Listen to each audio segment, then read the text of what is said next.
ओम शांति। आज बाबा के 23 तारीख के महावाक्य हैं। बाबा ने कहा, मीठे बच्चे, तुम्हें खिवैया मिला है इस पार से उस पार ले जाने के लिए।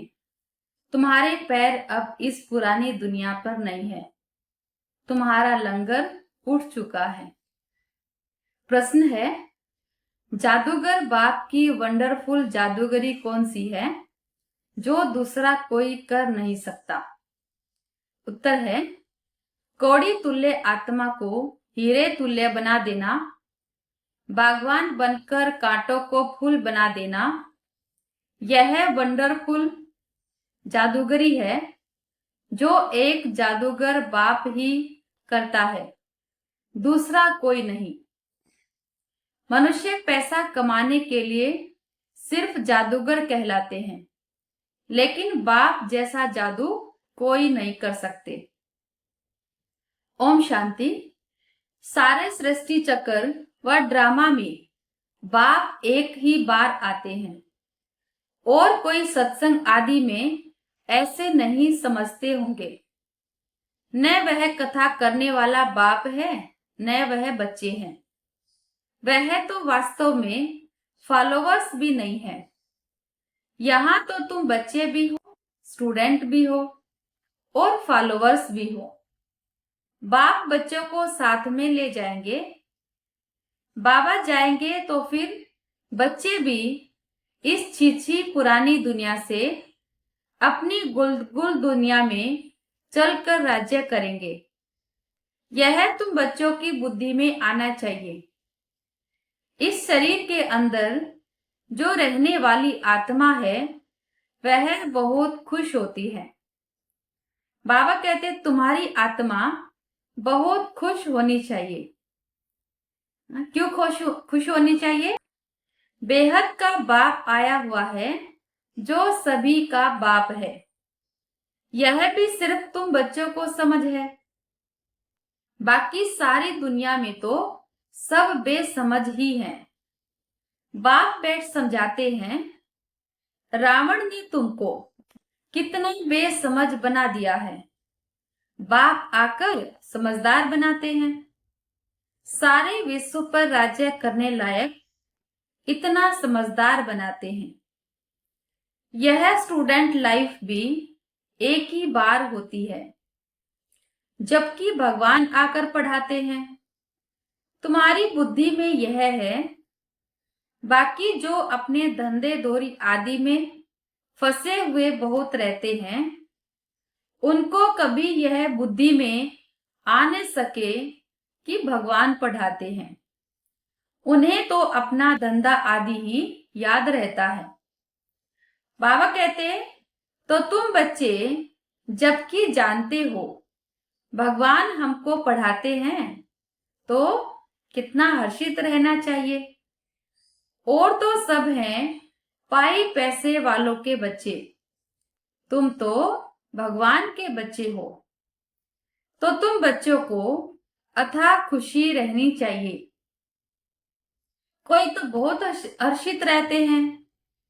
कोई कहते हैं, बाबा हमारी मुरली नहीं चलती, यह होता। बाबा कहते, अरे मुरली कोई मुश्किल थोड़ी है।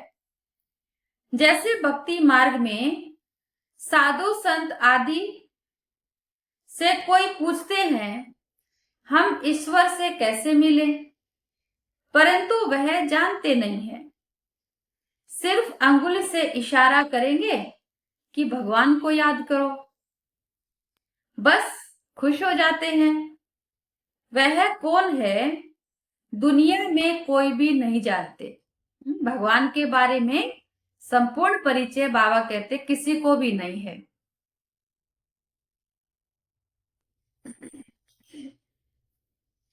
अपने बाप को ही नहीं जानते।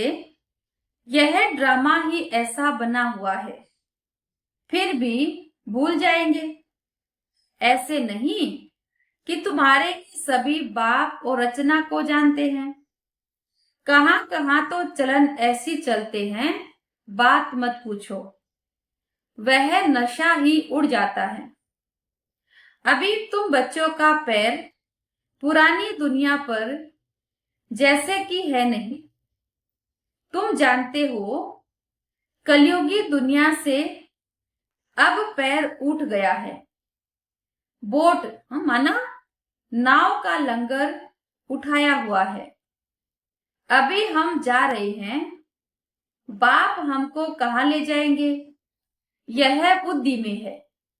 क्योंकि बाप खिवैया है ना, तो बागवान भी है। कांटों को फूल बनाते हैं। उन जैसा बागवान कोई है नहीं जो कोई कांटों को फूल बना दे। यह जादूगरी कोई कम थोड़ी है। कोड़ी तुल्य आत्मा को हीरे तुल्य बनाते हैं। बाबा कहते आजकल जादूगर बहुत निकले हैं। यह है ठगों की दुनिया। बाप है सतगुरु। कहते भी हैं सतगुरु अकाल। बहुत धुन से कहते हैं। अब जबकि खुद कहते हैं सतगुरु एक है, सर्व का सदगति दाता एक है, फिर अपने को गुरु क्यों कहलाना चाहिए? न वह समझते हैं, न लोग ही खुद समझते हैं। बाबा कहते इस पुरानी दुनिया में रखा ही क्या है? बच्चों को जब मालूम होता है बाबा नया घर बना रहे हैं, तो ऐसा कौन होगा जो नए घर से नफरत और पुराने घर से प्रीत रखेंगे? बुद्धि में नया घर ही याद रहता है। तुम बेहद बाप के बच्चे बने हो, तो तुम्हें स्मृति रहनी चाहिए कि बाप हमारे लिए न्यू वर्ल्ड बना रहे हैं। नई दुनिया बाबा अपने बच्चों के लिए बना रहे हैं। हम उस न्यू वर्ल्ड में जाते हैं। उस न्यू वर्ल्ड के अनेक नाम हैं। नई दुनिया के बाबा कहते अनेक नाम है। सतयुग, हेवन, पैराडाइज, वैकुंठ, जन्नत, बहिष्ठ आदि आदि। तुम्हारी बुद्धि अब पुरानी दुनिया से उठ गई है, क्योंकि पुरानी दुनिया में दुख ही दुख है। इसका नाम ही है हेल, कांटों का जंगल, रौरव नर्क, कंसपुरी। इनका अर्थ भी कोई नहीं जानते। पत्थर बुद्धि है ना। बाबा कहते भारत का देखो क्या हाल है। बाप कहते हैं इस समय सब पत्थर बुद्धि हैं। सतयुग में सब हैं पारस बुद्धि। यथा राजा रानी तथा प्रजा।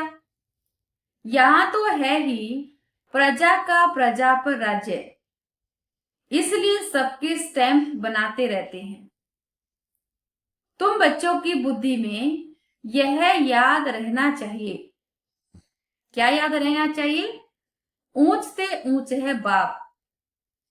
फिर सेकंड नंबर में ऊंच कौन है? ब्रह्मा विष्णु शंकर की तो कोई ऊंचाई नहीं है। शंकर की तो पहरवाइश आदि ही कैसी बना दी है। कह देते हैं वह भांग पीते थे, धतूरा खाते थे। बाबा कहते यह तो इंसल्ट है ना। एक तरफ कहते हैं कि वो देवता थे और दूसरी तरफ उनको कहते कि वो भांग पीते थे, माना नशा करते थे। तो ये तो एक तरह से इंसल्ट हो गई। यह बातें होती नहीं है। सच में कोई ऐसे भांग पीते नहीं है देवता। यह अपने धर्म को ही भूल गए हैं। अपनी देवताओं के लिए क्या क्या कहते रहते हैं, कितनी बेइज्जती करते हैं। तब बाप कहते हैं मेरी भी बेइज्जती, शंकर की भी, ब्रह्मा की भी बेइज्जती, विष्णु की बेइज्जती नहीं होती है। वास्तव में गुप्त उनकी भी करते हैं, क्योंकि विष्णु ही राधे कृष्ण है। अब कृष्ण छोटा बच्चा तो महात्मा से भी ऊंच गाया हुआ है। यह ब्रह्मा तो पीछे संन्यास करते हैं। वह तो छोटा बच्चा है ही पवित्र, पाप आदि को जानते नहीं। तो ऊंच से ऊंच है शिव बाबा। फिर भी बेचारों को पता नहीं कि प्रजापिता ब्रह्मा कहाँ होना चाहिए। प्रजापिता ब्रह्मा को दिखाते भी शरीरधारी हैं। अजमेर में उनका मंदिर है। दाढ़ी मूछ देते हैं ब्रह्मा को, शंकर व विष्णु को नहीं देते। तो यह समझ की बात है। क्या समझ की बात है? कि परमात्मा ने जिस के तन में प्रवेश किया वो इस कलयुगी दुनिया का मनुष्य था, क्योंकि देवताओं को कभी भी दाढ़ी मूछ नहीं होती है। तो प्रवृत्ति मार्ग वाले के तन में परमात्मा ने प्रवेश किया।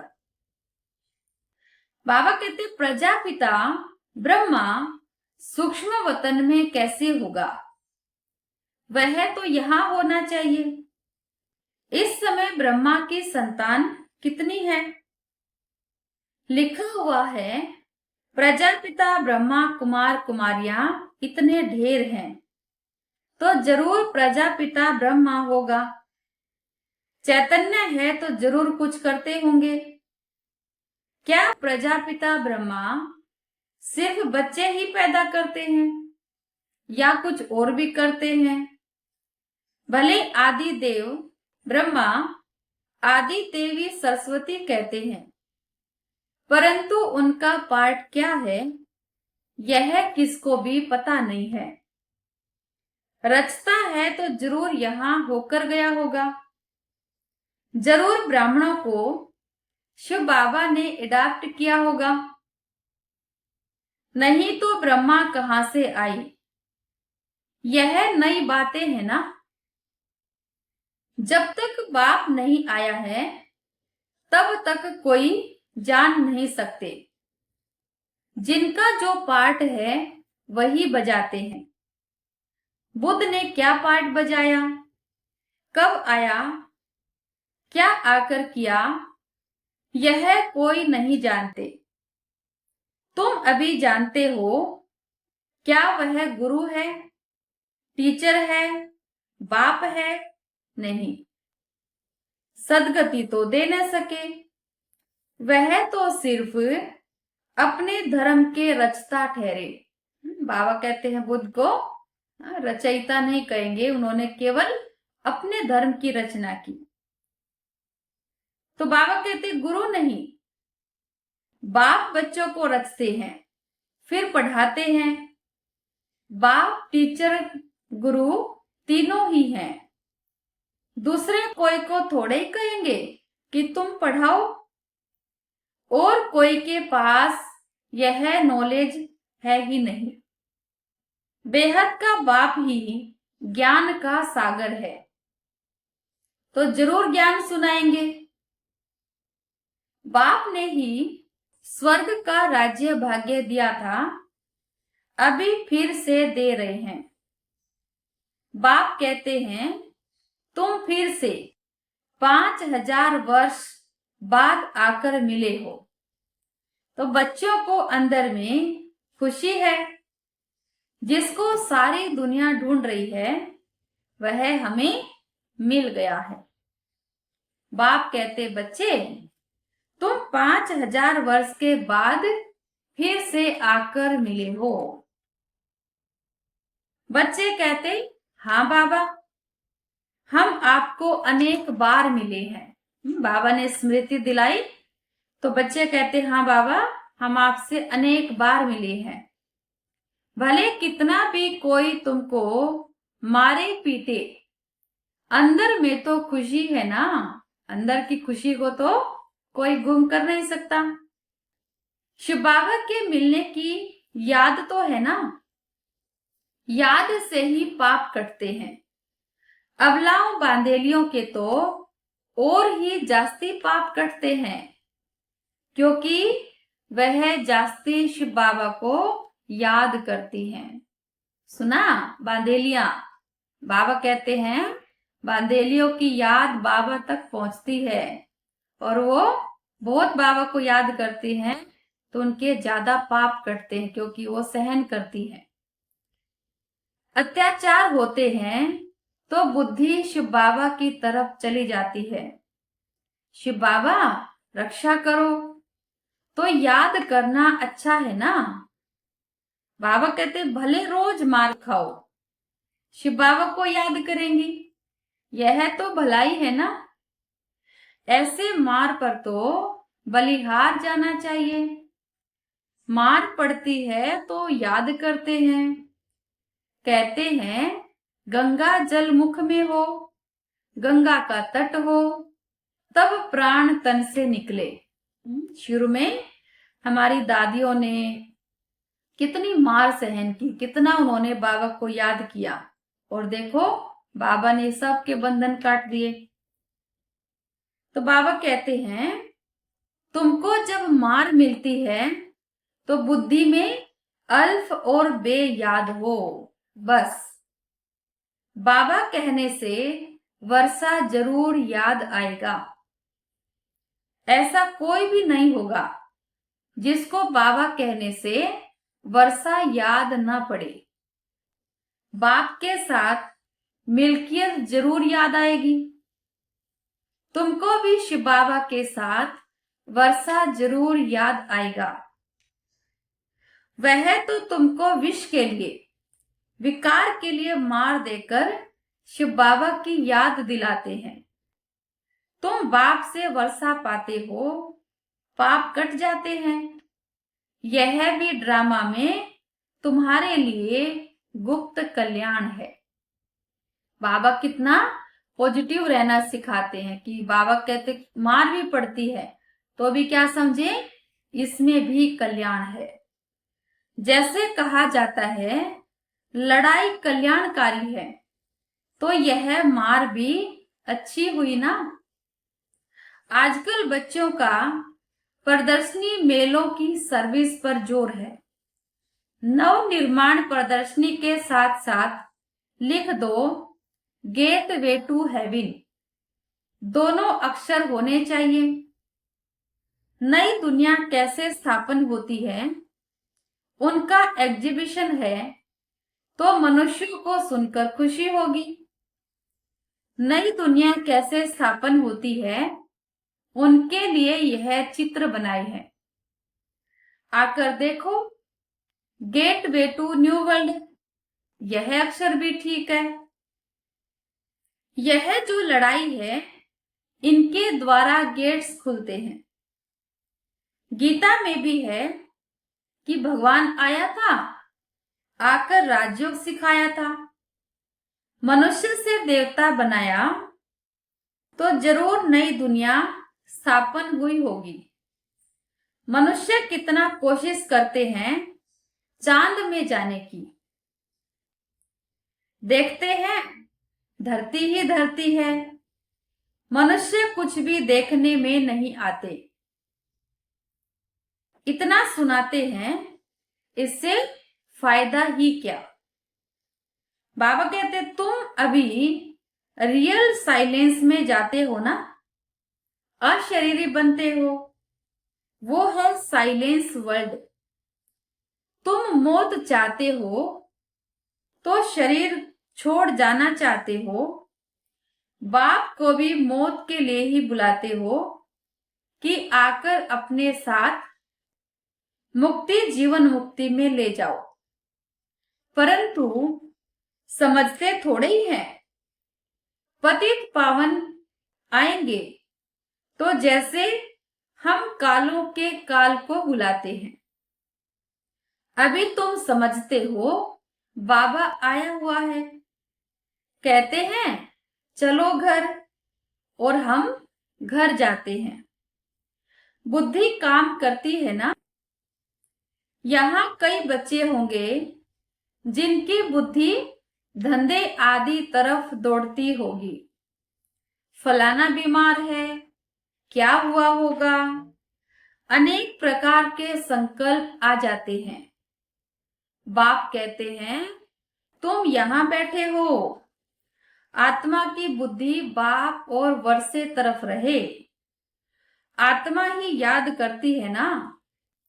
समझो कोई बच्चा लंदन में है, समाचार आया बीमार है, बस बुद्धि चली जाएगी, फिर ज्ञान बुद्धि में बैठ न सके।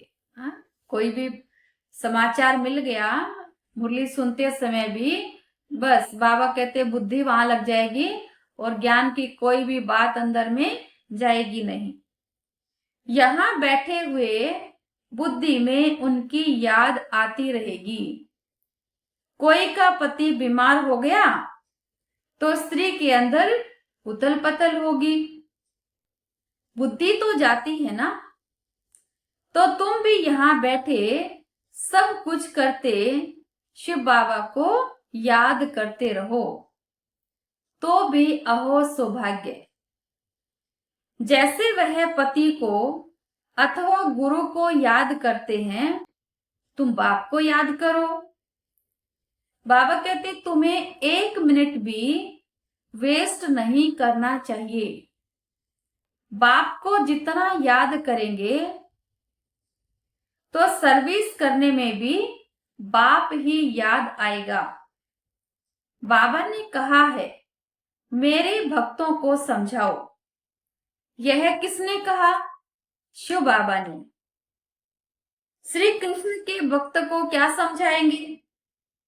उनको कहो श्री कृष्ण नई दुनिया स्थापन कर रहे हैं, मानेंगे?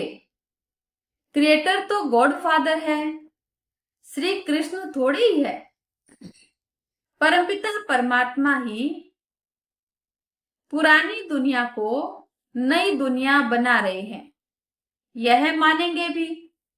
नई सो पुरानी, पुरानी सो फिर नई होती है।